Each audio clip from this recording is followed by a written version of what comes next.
nǹkan gbogbo àyè tó bá wà la lè lò sí. I know that some of us will say, tenant ṣì ni mí. I will address all that. Some people may say because they are tenant, a máa sọ̀rọ̀ léyìn náà. Especially some of our brethren that are staying in Lagos. Pàápàá jùlọ àwọn ará wa tó wà nílùú Èkó. Kò sí àyè tá a fi lè carry out some of these technology. They will say there is no space to do such technology. But I put it to us. But mo fi eléyìí mo fi lọ̀ wá. If some of our churches have spaces that we can utilize. Tí ìjọ wa bá ní àyè tá a lè lò. We can team up. A lè fọwọ́sowọ́pọ̀. To carry out this simple technology. Láti ṣe àwọn nǹkan wọ̀nyí. So that some of the basic food items that we eat. Torí náà àwọn oúnjẹ tá a máa ń jẹ. Can come from this production. Ó lè wá nípasẹ̀ eléyìí. Ẹ gbọ́ tá a bá ti ní okay màá máa dárúkọ àwọn crop tá a lè gbìn sínú àwọn technology tí mo dárúkọ yìí. I will be mentioning crops you can put inside the sack to make farming. This technology is so simple and effective to the extent that. Ètò ọ̀nà àbáyọ yìí ó ṣe pàtàkì ó dẹ̀ dára débi pé. Bí ilẹ̀ cement ṣe wà ń bí báyìí. As we have cement here. Mo mọ̀ wípé nǹkan technology tí àwọn bàbá wa máa ń carry out nígbà yẹn.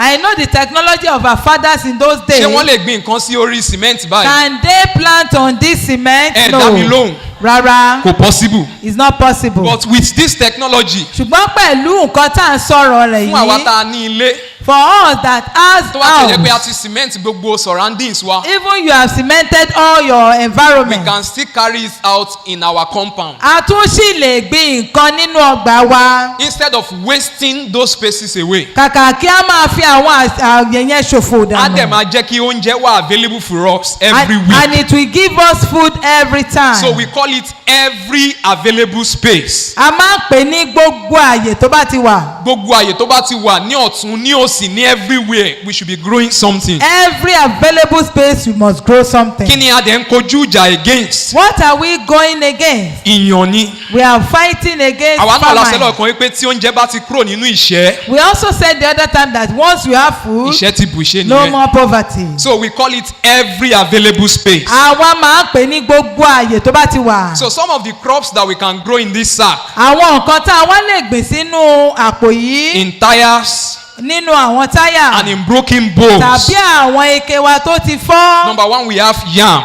Èkíní ni iṣu. Number 2 we have sweet potatoes. Ẹlẹ́ẹ̀kejì ànàmọ́. Number 3 we have orange flesh sweet potato. Orange flesh. Okay. Ọ̀dùnkún eléèpo pupa. Ọ̀dùnkún tó pupa yẹn tí wọ́n fi it contains vitamin A. Wọ́n ní ìyẹn ní vitamin A. Ó dára ju sweet potato tá a máa ń jẹ lọ. It's even sweet better than sweet potato. Because it contains vitamin A. Nítorí pé vitamin A wà nínú ẹ̀. Another one is tomatoes. Ẹ̀mí ni tomato. Another one is okra. Ẹ̀mí tún ni ilá. Another one is maize. Ẹ̀mí ni àgbàdo. Another one is sweet corn. A sì tún lè pè ní àgbàdo tó dùn. We have cucumbers. A ní cucumber. No, àgbàdo tó dùn yàtọ̀ sí normal àgbàdo. Normal àgbàdo is 3 months. Okay, àgbàdo tó dùn ó yàtọ̀ sí àgbàdo tá à ń jẹ.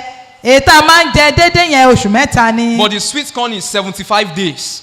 Ṣùgbọ́n ẹlẹ́ẹ̀kejì 75 days. In tó ń dùn yẹn lọ́ fi ń ṣe salad, tó fi ń ṣe fried rice and the host of things like that. Èyí tó máa ń dùn yẹn they use it for salad and fried rice and all sorts. Let me take sweet corn for example now. Ẹ jẹ́ kí wá fi yẹn ṣe àpẹẹrẹ fún wa. Tó wáyé pé àwa àpò cement bíi 50. If we have like 50 bags of cement. Ní inú ọgbà tí wọ́n gbé kínní sí. Where they put this thing. This place can contain like 150 to 200 sacks, even more. Ààyè tó wà yìí wọ́n ló lè gba igba. Àwọn tó dẹ̀ ń jẹ sweet corn they are not conventional people. Àwọn those people that are eating sweet corn wọn kì í ṣe àwọn tó pọ̀. Tí a bá ṣe sweet corn wa dáadáa kò ń ṣe àwọn. Okay, wọ́n ṣe ará oko. Àwọn tó jẹ́ pé wọ́n fẹ́ fi ṣe bí irú nǹkan tí mo dárúkọ yẹn bí salad sweet corn like that. Àwọn tí wọ́n fi ń dáná salad. Fried rice and the rest. So if oúnjẹ tí ò common. ká ní ẹnìkan ní irú space báyìí nínú ilé wọn. If you have such a space like this in your house. Or ní church. Or at church. Tí a bá fi ṣe sweet corn for example. If you use it for sweet corn. We can supply it to places like ShopRite. A lè tà fún àwọn ShopRite. Because even most of these white guys. torí pé àwọn aláwọ̀ funfun wọ̀nyí. It's what they eat and they make use of every week. Òun ni wọ́n máa ń jẹ gbogbo ọ̀sẹ̀ So sweet dáná corn is rà. an example of crop that we can grow inside sack. Ó jẹ́ àwọn àpẹẹrẹ èso tá a lè gbìn. Ó dẹ̀ wọ́n lọ́pọ̀lọpọ̀. It's very costly. Currently, ẹyọ mẹ́rin ẹ̀ is 1 kg Wow. and they are selling it for 1,500 naira. Wọ́n ní ẹyọ mẹ́rin rẹ̀ tó pè ní kílò kan 1,000 ni wọ́n ń tà á. Tí a bá ní ká compare sí àgbàdo. If you want to compare it to Èló ló ń ta àgbàdo normal mẹ́rin? maize. Agolo kan 500 500. naira. Can you see that the margin is very wide? Ṣé rí mọ̀ wípé ó jìnnà síra wọn? Just producing sweet corn of 100 sacks. Kéèyàn wá ṣe sweet corn 100. So let's imagine that we have one from each stand inside a sack. Ká wá fojú wò pé ká tiẹ̀ sọ pé ọ̀kọ̀ọ̀kan náà la rí ní gbogbo 100 yẹn. So 100, that's 100 pieces. Ìyẹn ni wípé a ti ní 100. So 100 divided by 4, that's how many? 25. 25. 25 times 1,500 naira. Wow. That's a whole lot of money for just 100 sack. Owó ńlá ni That's ẹgbẹ̀rún just an mẹ́wàá. example. Now, we have other crops like cucumbers. A tún ní kùkúmbà náà. Cucumber is just 45 days. Ọjọ́ 45 days ni kùkúmbà So, fi ń fún dàgbà. àwàtàbà, I met a man one time ago. Wọ́n láwọn pàdé ẹnìkan nígbà kan. He said he intentionally started backyard farming at the back of his house. Ó lóun mọ̀ ọmọ bẹ̀rẹ̀ sí ní gbin nǹkan sẹ́ǹkùlé òun. His own reason was that Ìdí tóun tiẹ̀ fi wá ń gbìn ni wípé he did not want to be buying cucumbers and all those stuff from outside ó lóun ò fẹ́ máa ra kùkúmbà níta. because of the chemicals and all that most of these farmers use. Torí àwọn nǹkan tí àwọn So, àgbẹ̀ máa ń fi sí as he i. was producing his own food, Bó ṣe wá ń ṣe tiẹ̀ he yẹn. was in charge of everything that goes into his mouth. Òun ló mọ gbogbo nǹkan tó ń wọnú ẹnu So òun. he decided to go organic. Ó tún wá lọ sínú garlic. Garden. Organic. The meaning is Organic okay kò lo chemical. that Shema, he did not use any chemical. Kò lo So chemical. everything the man used was that àwọn nǹkan tí ò jọmọ́ chemical ló lò láti fi máa pa àwọn kòkòrò tó ń affect. So the man used everything that is organic to kill the like ewé dógóyárò bí ewé dógóyárò. can kill a lot of insects in our plants. Wọ́n ló lè pa ọ̀pọ̀lọpọ̀ kòkòrò So nínú the àwọn man nǹkan wa. was in charge of everything that went into his mouth. Nítorí náà ọkùnrin yẹn mọ nǹkan tó ń lọ sẹ́nu So ẹ̀. we have others, onions, ugu, peppers, ewedu, and a lot of other vegetables like that. Alálùbọ́sà, úgú, ata àti bẹ́ẹ̀ bẹ́ẹ̀ So lọ. gbogbo àwọn tí mo dárúkọ yìí, All these things tó mentioned. bá happen pé family kan ní gbogbo wọ́n tiẹ̀ ní bí ẹyọ márùn-ún àbí mẹ́fà nínú gbogbo ẹ̀. So if a family can have 5 out of it, Kí ni ó máa ṣẹlẹ̀ sí owó tó ń ná lórí gbogbo ẹ̀? what do you think will happen to their Kí ló máa finance? ṣe o? Ó máa já wálẹ̀. It will go down. So, They will not spend much. They will start having food all around the year. Wọ́n á dẹ̀ máa ní oúnjẹ ní gbogbo ọjọ́. Ká ní wọ́n ń ṣe tomato. Tó bá jẹ́ pé tòmá ni wọ́n ń gbìn. Gbogbo ọjọ́ ọjà tí wọ́n bá ti fẹ́ sí ọbẹ̀, Anytime they want to make stew, they will be having excess stew.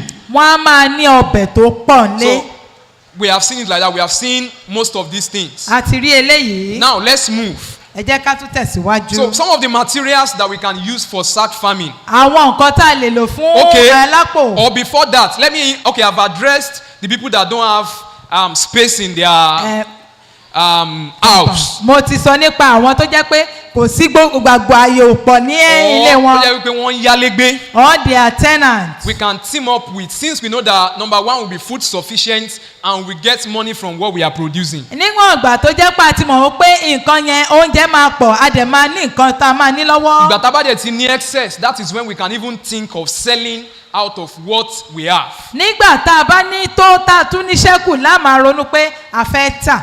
So let's put this in mind Ẹ jẹ́ ká fi lè sọkàn. and make sure that as we are going home, Ẹ jẹ́ ká wá rí wípé bá a ti ń we lọlé. are going with the mentality of making sure that we are producing something for the family. Ẹ jẹ́ káwa náà máa lọ pẹ̀lú èròǹgbà pé màá máa pèsè fún ilé mi. I said it earlier that most people don't want to go into it because they don't want to do energy work.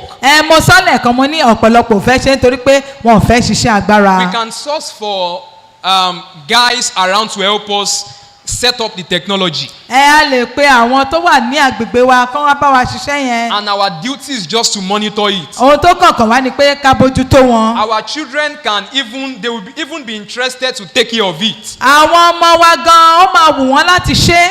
We did something like that during, I think, FCBA last year. Ní FCBA ọdún tó kọjá So we àti nǹkan planted bẹ́ẹ̀. sweet potatoes behind Babo's house. A wá gbin ànàmọ́ sí And I think ẹ̀kúlé bàbá. last 2 weeks when I went there, they have harvested the sweet potatoes. Nígbà tí wọ́n débẹ̀ lọ́sẹ̀ bíi méjì sẹ́yìn wọ́n ti kórè. It was inside sack, Ó wà nínú àpò. and we were able to guide against weed management. Then a ní koríko. Tó bá jẹ́ wípé gbogbo ilẹ̀ tí mo sọ yìí, ilẹ̀ lẹ̀ la gbin gbogbo kìíní yẹn sí. If to say we planted everything on the floor. Ẹni tó fẹ́ ro bíbá yìí, ó máa ṣe kí ni o?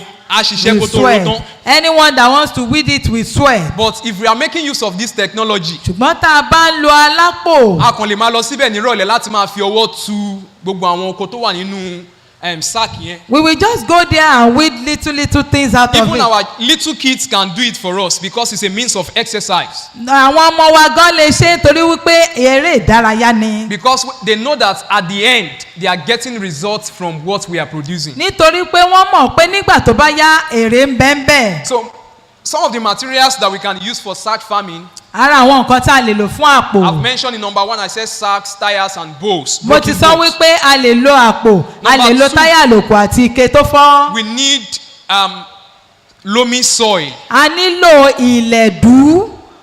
Loamy soil. Ìlẹ̀dú. Not every sand can be able to grow crops as expected. Kì í ṣe gbogbo iyẹ̀pẹ̀ ló lè mú oúnjẹ jáde bá a ṣe fẹ́. So we need loamy soil to grow those particular crops that I've mentioned. A máa nílò ìlẹ̀dú fún ìyẹn. Possibly we can also get manures and fertilizers if they are available. Tí a bá rí àwọn nǹkan tó jẹ́ fertilizer náà a lè lò ó. I know there are some of our parents that are doing poultry at the back of their house, fishery and the likes. A mọ̀ ó pé àwọn kan ń sin adìyẹ àti bẹ́ẹ̀ bẹ́ẹ̀ lọ lẹ́ǹkùlé náà. All this can also be useful for this technology that we are talking about. A tún lè lo eléyìí náà fún iṣẹ́ àgbẹ̀ tá à ń sọ nípa rẹ̀ yìí. The droppings from our poultry Àwọn ìgbẹ́ adìyẹ wa. is a source of fertilizer for the plants that we are growing inside the sack. Ó jẹ́ fertilizer fún èyí tá à ń gbìn sínú àpò. And even the water from our fishery, Àti omi inú odò ẹja wa it náà. can supply nitrogen to our plants. Wọ́n tún lè fún ó tún lè fún àwọn èso wa ní These are nitrogen. basic organic methods to use for growing plants. Àwọn nǹkan tá a lè lò láti fi gbìn nǹkan If we don't nìyí. want to make use of the normal fertilizers and the likes. Tá a bá fẹ́ lo àwọn kẹ́míkà àti fertilizer So bẹ́ẹ̀ we bẹ́ẹ̀ need lọ. to get seeds for what we are growing as well. A sì gbọ́dọ̀ rí àwọn èso fún nǹkan tá a fẹ́ gbìn náà. Fún irú sweet potato now, For sweet potato, a nílò láti lọ ra seed somewhere else. kò ń ṣe wípé a nílò láti lọ ra èso níbì kan. Nǹkan tá a need, we call it vine. Vine. Báwo ni màá ṣe sọ ní Yorùbá? Àwọn igi stem Okay, sweet potato. àwọn okùn okùn ẹ̀. ànàmọ́. Tá a bá ní ẹni tó ń ṣe lẹ́gbẹ̀ẹ́ wa, we can easily go there and cut those stems of sweet potato If we have someone that is doing it beside us, a lè lọ gé okùn yẹn. and replicate it here. A wà á máa fi hàn, á ṣe. If you are going, that stem also, táwa náà bá ti ń produce ẹ̀. Ìgbà táwọn náà bá ti ń ṣe nǹkan tí wọ́n sọ yẹn. Tá a bá rí stem tó kún àpò kan. If we have a stem that is full of a I sack. think the one we bought nígbà FCBA was 2,000 naira thereabout. Ìyẹn àpò yẹn nìkan. Nígbà FC Bangba yẹn wọ́n rà ní 2,000. Kò tí ì mọ iṣu tá a máa wà nínú sweet potato yẹn. It's not up to what we are going to see after the harvest. So for other seed of other plants that we can grow, Fún àwọn èso nǹkan míì tá a tún wá we lè can see gbìn, it in the market. a lè rí wọn Gbogbo lọ́jà. àwọn ọjà tó yí wa ká. The surrounding market.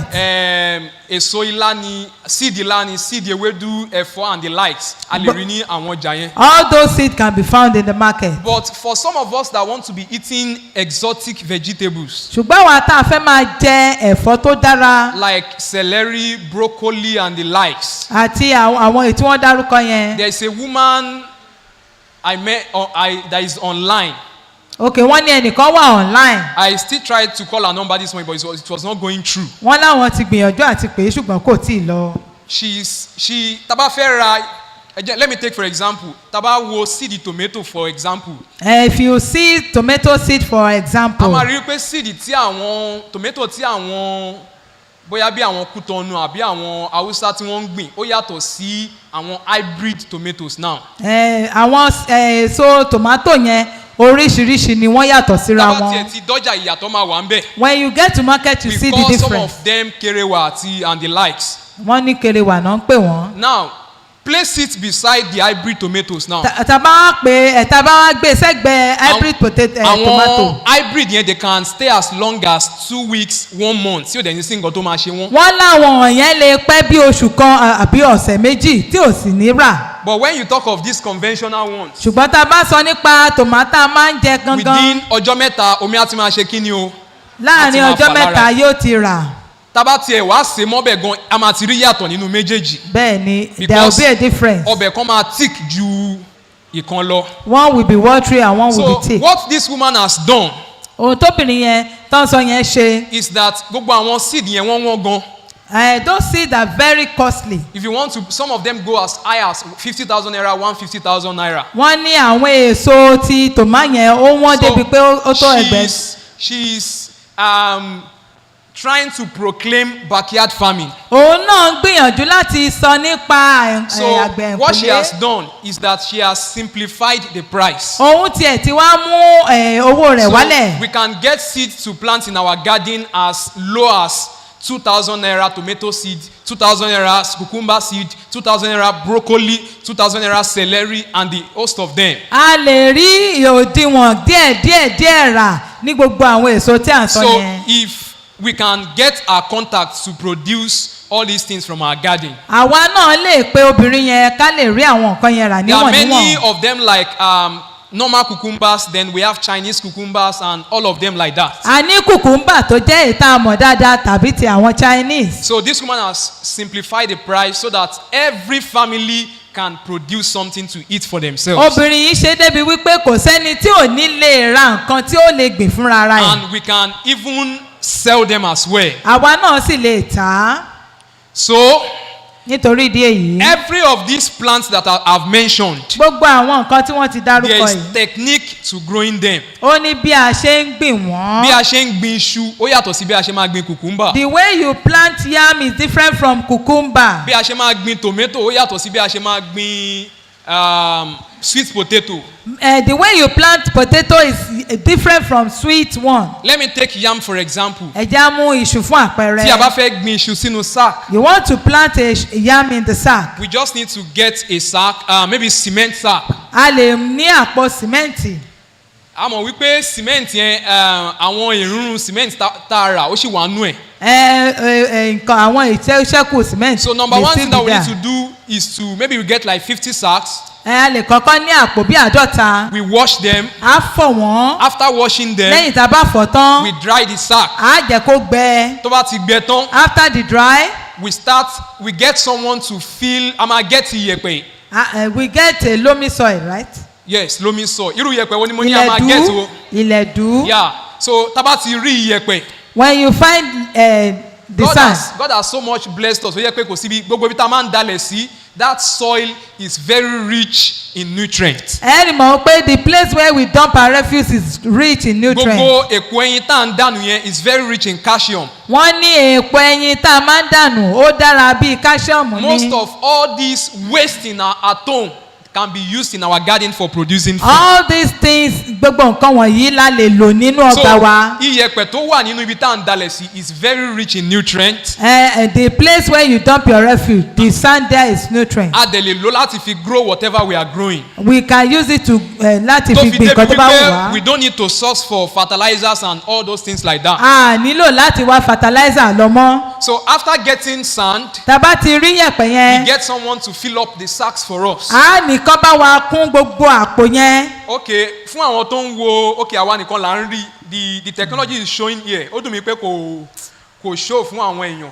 So we arrange it line by line. A wá tó ní row by row báyìí. tó fi jẹ́ wípé tá bá fẹ́ rin àárín gbogbo ẹ̀ kọjá a lè rìn.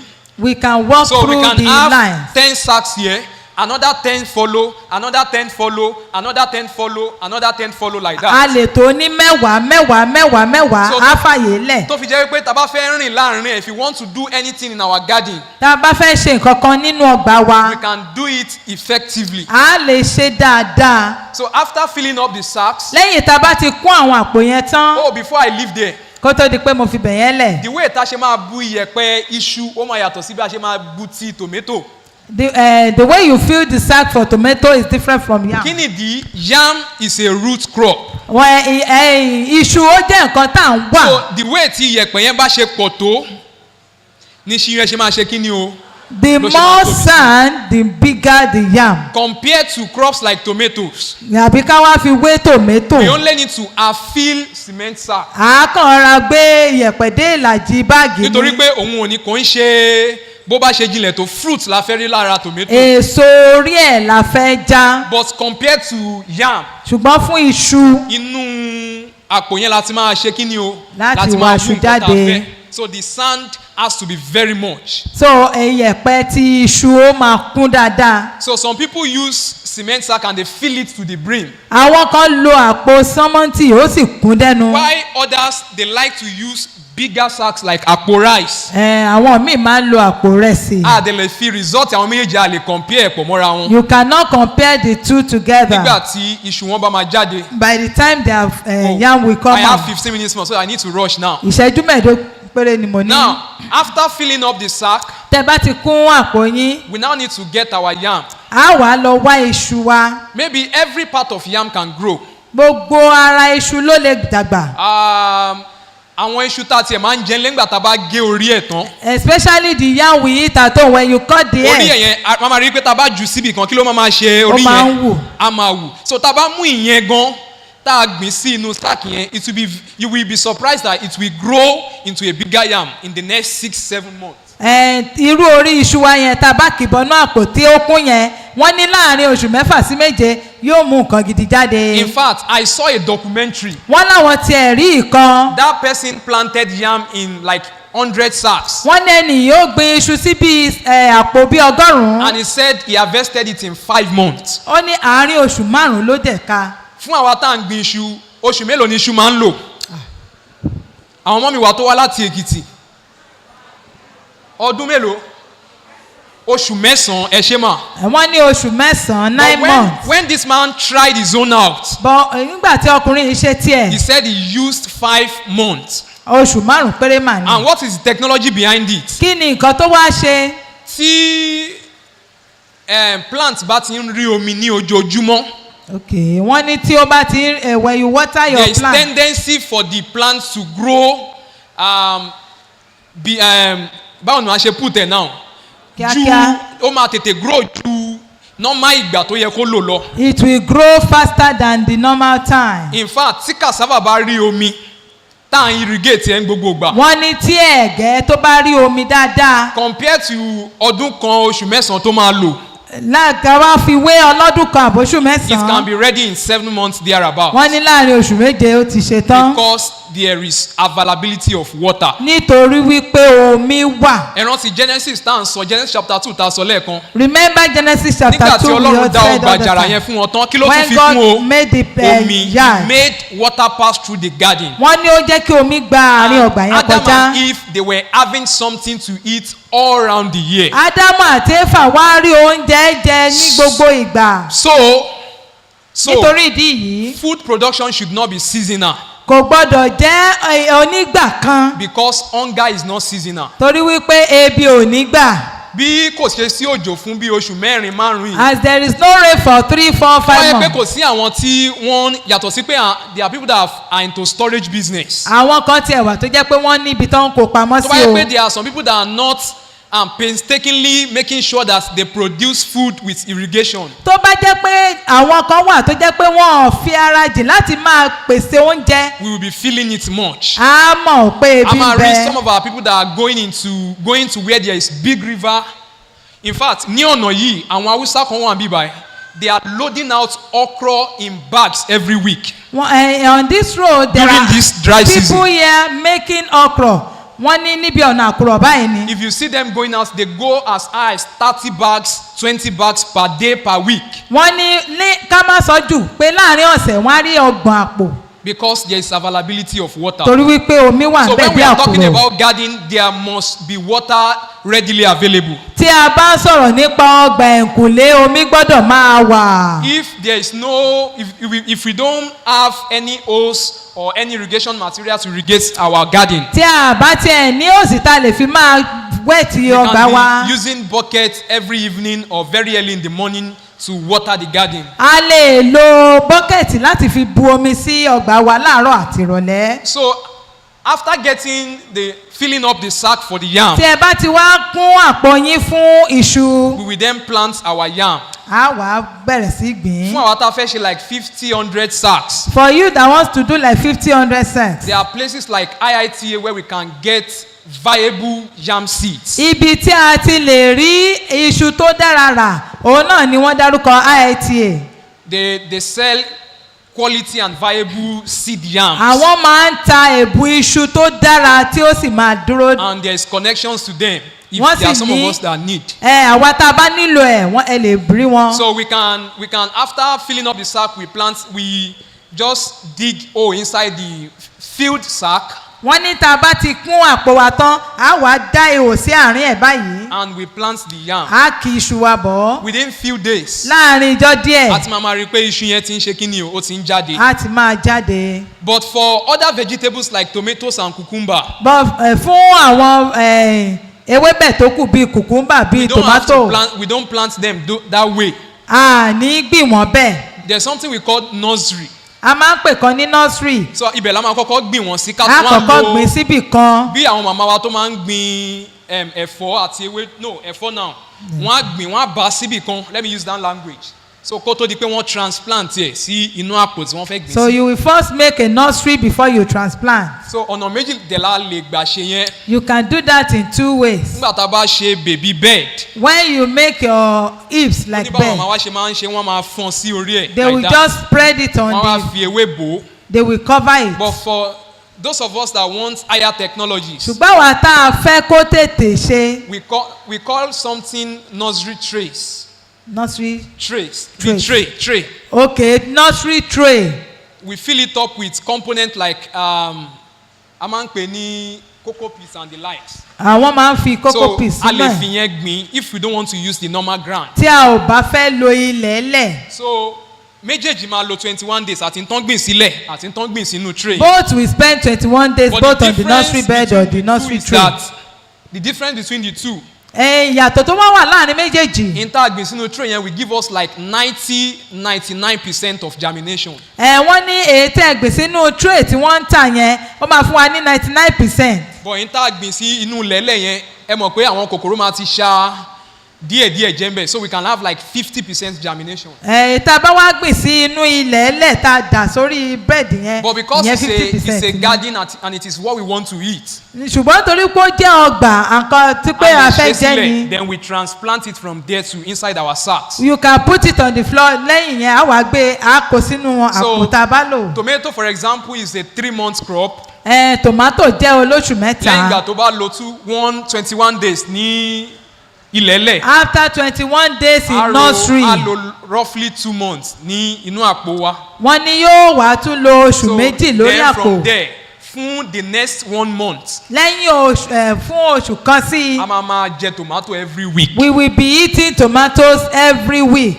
The same thing cucumber as well. bẹ́ẹ̀ náà ni kùkúmbà náà. Cucumber and tear is just 45 days. wọ́n ní ọjọ́ márùndínláàádọ́ta lòun. We can the day we plant ìjọ́ tá a gbìn ní 45 days yẹn ti ń count. ní ọjọ́ tá a máa kórè ti So you bẹ̀rẹ̀. can be rest assured that in the next 45 days you will have cucumber to eat. ìyẹn ni wípé tá a bá gbìn láàrin 45 days a máa rí jẹ. So all these crops they have techniques of growing them. gbogbo wọn náà ló ní ọ̀nà tá à ń gbà gbìn. Now let me quickly go to the benefits of sack farming. ẹ jẹ́ kí n lọ síbi àǹfààní ká gbìn nǹkan sínú àpò. Number one is that we will always have fresh food to eat. alákọ̀ọ́kọ́ ni wípé oúnjẹ tá a mọ̀ jẹ yóò mọ̀ dára yóò mọ̀ tutù. Ṣé tutù ní báyìí? tó yẹ pé bó ṣe ń bọ̀ látòrí farm ẹnìkan ṣe technology kan he said from farm to table. wọ́n ní látòrí oko dórí tábìlì. so bá a ṣe ń wọnú garden wa tá à ń rí nǹkan gé. as you are entering your garden and you are cutting a ó ń lọ sínú pot wa direct. it's going to your pot directly. and it is coming into our belly fresh. wọ́n ní bó ṣe jẹ́ yẹn náà ló ṣe máa dínkù.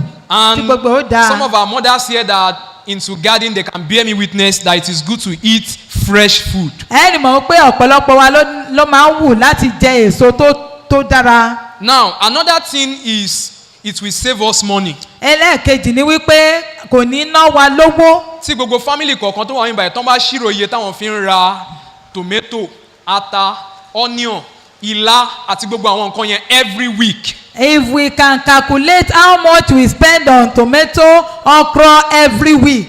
we will see that it's a lot of money. ẹnì mọ̀ pé owó ńlá ni. so if we can by all means set up all these things. nítorí náà tá a bá lè ṣe nǹkan tá a sọ yìí. we will see that all the prices we spend on food. a lè mọ̀ wípé owó tá a ná lórí oúnjẹ. we go down a ó lot. máa dínkù jọjọ. so let's make sure we embrace this technology. ẹ jẹ́ ká gbìyànjú ká fi sí I have ìṣe. like 11 benefits here. mo ní bí àǹfààní mọ́kànlá tí mo lè I have ṣàlàyé. like 5 more minutes now. ìṣẹ́jú márùn-ún náà Let me ló say kù mí just 2 kù. more. ẹ jẹ́ ìsọ méjì sí. when we go into our garden. tá a bá lọ sínú ọgbà wa. most of us we don't have means to do exercise. ọ̀pọ̀lọpọ̀ wa ló jẹ́ pé a kì í ṣeré ìdárayá. by the time tá a bá máa bẹ̀rẹ̀ bí ẹ̀mẹ́wàá àbẹ́ márùn ní garden wa. by the time you gbogbo bend ẹ̀yìn down tó ti for stiff 5 kí ló máa days ṣe o. ẹ̀yìn tó ti Ó máa kán nà. ó máa nà. so it's most of us sit in offices from morning till evening. so àwa when we tá à ń set up jókòó gardens sọ́fíìsì like that. látàárọ̀ dalẹ́ tá a bá ní ọgbà bẹ́ẹ̀ yẹn. so we can do it's a means of exercise. ó jẹ́ ọ̀nà láti ṣeré ìdárayá. another means is that ọ̀nà mìíràn tún ni wípé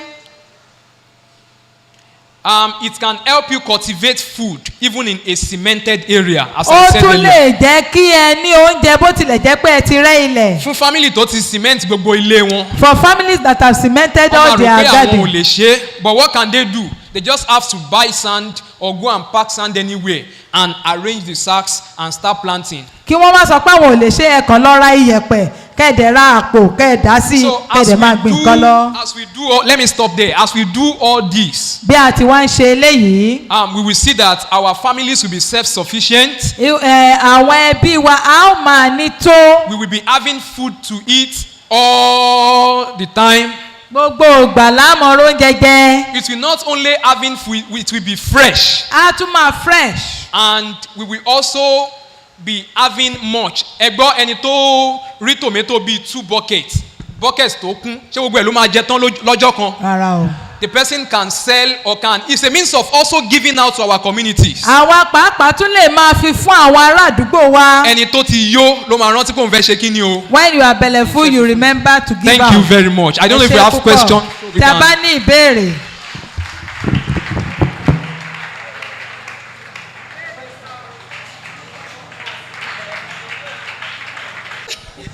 Praise the Lord. Hallelujah.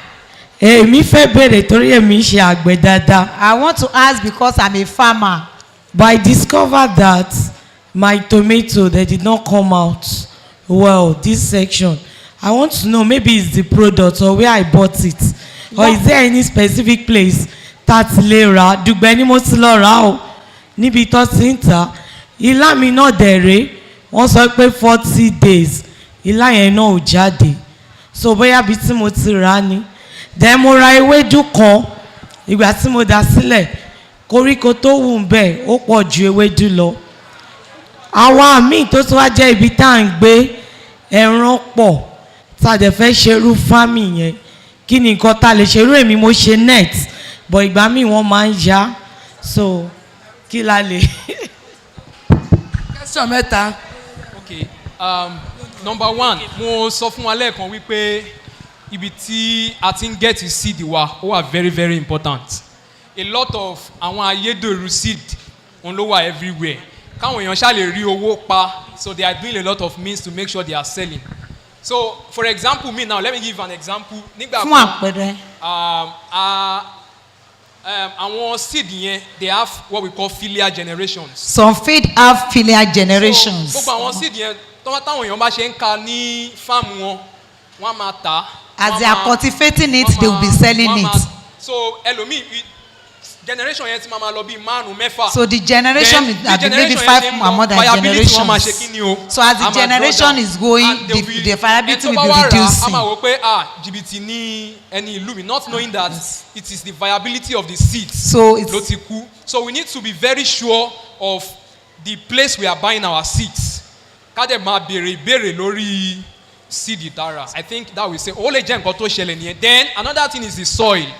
Soil tá tún gbìn sí. Another one is soil, yẹ̀pẹ̀ tá fi gbìn. Àwọn kòkòrò lè wà nù soil yẹn. Maybe there are insects inside the soil. We have chemicals to kill àwọn kòkòrò nínú soil. Some there are people so use chemicals. For people that want to do organic, wọ́n máa ń sterilize àwọn iyẹ̀pẹ̀ yẹn.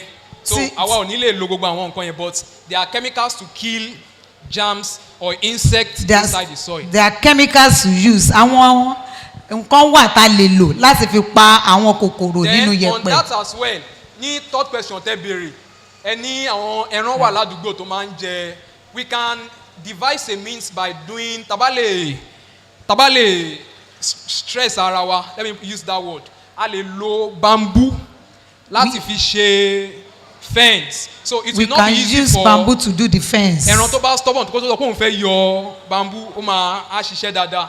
So we can use bamboo you for that. You can use bamboo so to defense. I think I answered that question.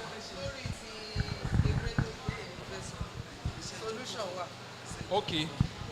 Okay. Lórí ewúrẹ́ tí oúnjẹ tó ń sọ yẹn, ewúrẹ́ ò kì í fẹ́ gbé wọn ì fẹ́ gbé òórùn ìgbẹ́ wọn. Bẹ́ẹ̀ mi ṣe ń ṣe nìyẹn, mi ń ṣe sínú ilé, ewúrẹ́ ò dé kí débẹ̀. Ìgbẹ́ wọn tẹ́ bá ti sókè sínú omi, igi tẹ́ rọra fi sẹ́gbẹ́ yẹn, ẹ fi ìgbẹ́ yẹn sí, tó bá ti débẹ̀ tó ti gbóòórùn ẹ̀, ewúrẹ́ ò ní jẹ. Ẹ ṣé mà. Then àwọn ewé kan tún wà téèyàn máa ń gbìn bí ewé ẹ̀gúsí àti téèyàn lè gbìn síbẹ̀ táwọn ẹran ìṣe nílé jẹ.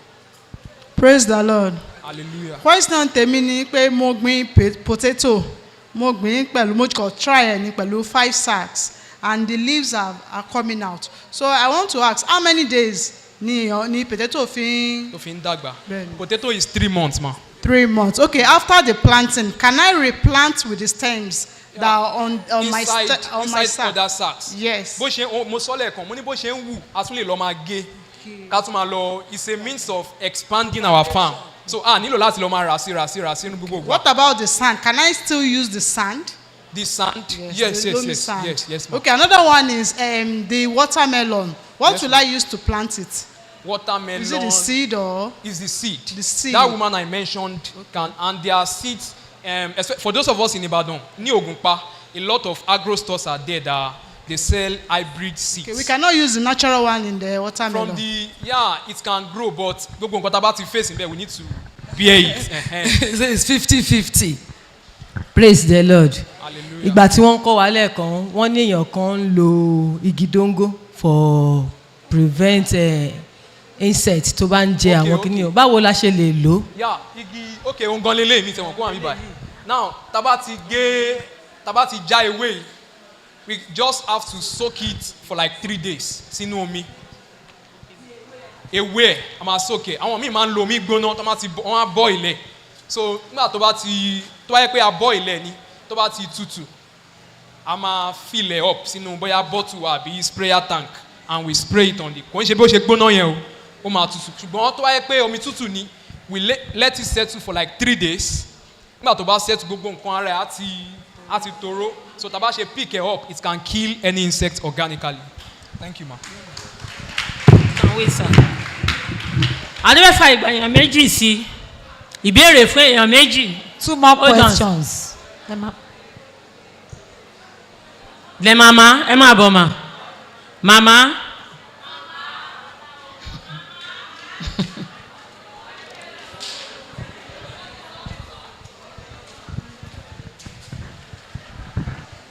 Praise God. Hallelujah. The last time you talked about cucumber, but you didn't tell us the way we can produce it. Plant it. Okay. Plant it, sorry. Yeah.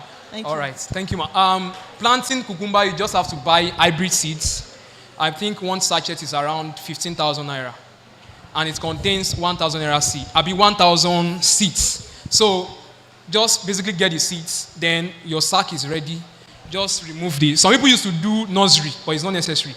Just plant one seed per sack direct. Then you, possibly if you have manure you can put, then you make sure you use, if you want to use chemicals, there are insecticide and fungicides for cucumber.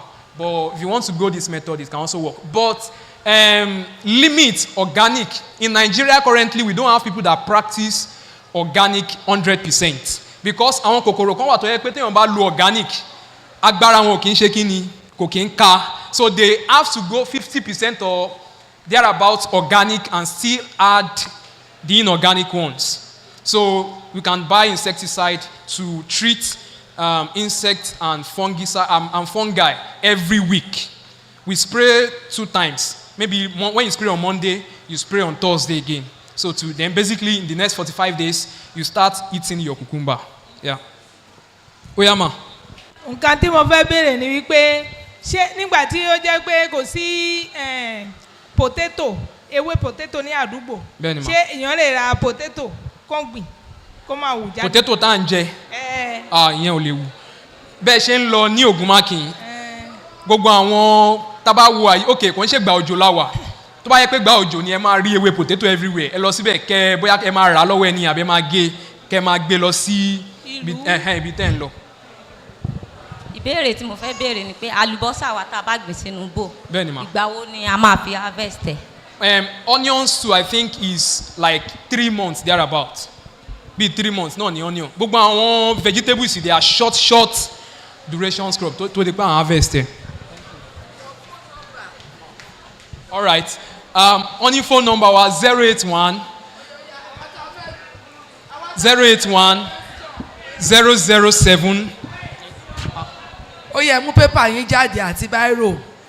Ó yẹ ká gba nọ́mbà brother Tumilara. 081 007 38 226. Ẹ̀kan sí o. Again 081 Yeah. 007 38 226. Hallelujah. Thank you. God bless you, bro.